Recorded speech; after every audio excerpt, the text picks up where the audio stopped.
Today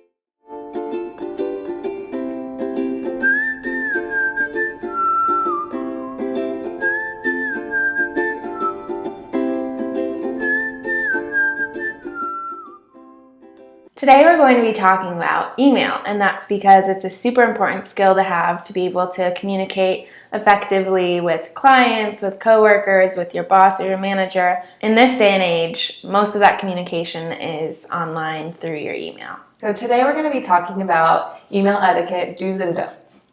Intros and outros.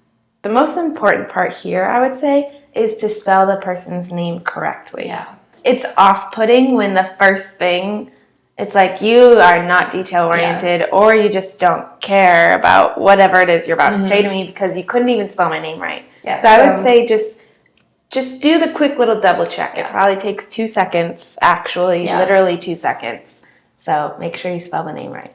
Another really important point is to make sure you have a quality sign-off. So I know a lot of people get anxiety about, like, how should I sign off? Is it like, should I be more like playful or should I just be super professional? Is this too cold? Take into context who you're emailing. Usually if it's within your office or company, you'll know kind of what the work culture is like. I would just say don't overthink it. It doesn't have to be a big deal. I use warmly almost every time, like I don't use it for you. I'm a best girl. So it doesn't have to be a big thing, and I think just choosing 1 or 2 that you use maybe for different situations and sticking with it is just the best thing. Threads and groups. When you're emailing in a group chain or an email thread, make sure you don't reply all if you don't have to. If someone sends out like a company alert, there's no need to reply all and say, thanks. Yeah. If you really feel like you need to respond, just make sure you're replying to the person who sent out the email. I think the other point about replying all is that it tends to be a chain or a snowball effect. If one person says okay or thanks to the whole group, it's like, well, I'm thankful too. I have to respond. Yeah, and then it's a nightmare. Or then you don't know if the sender knows. Yeah, got it. As he said. And also, if you're the one sending out the group email, make sure you BCC if you need to, because oftentimes it's like, oh, I can see everyone's email. I don't know if I'm supposed to.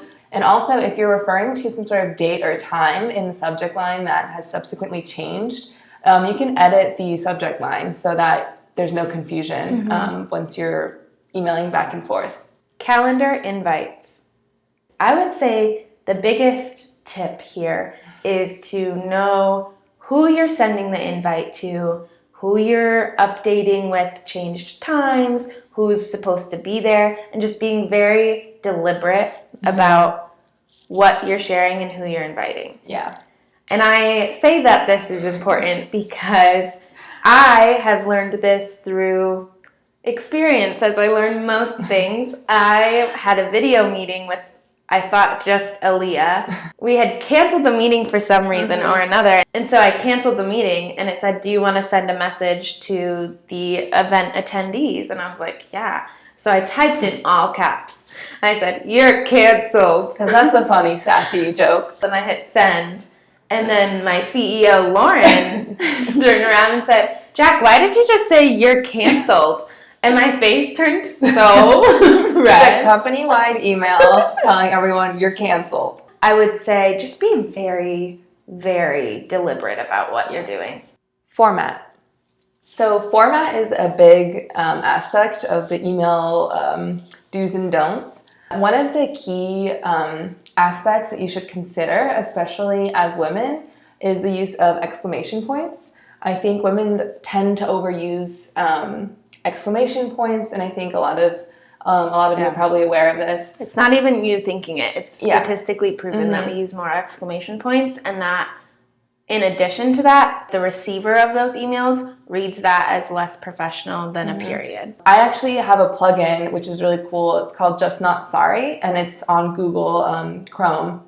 It's like an extension that you can download, and it's free, and it flags apologetic language, so any use of like just or actually or I think, and it definitely has restructured the way I've been composing emails. So that's like another thing to look out for, the use of any sort of apologetic language, because you shouldn't be apologizing for your work. Managing.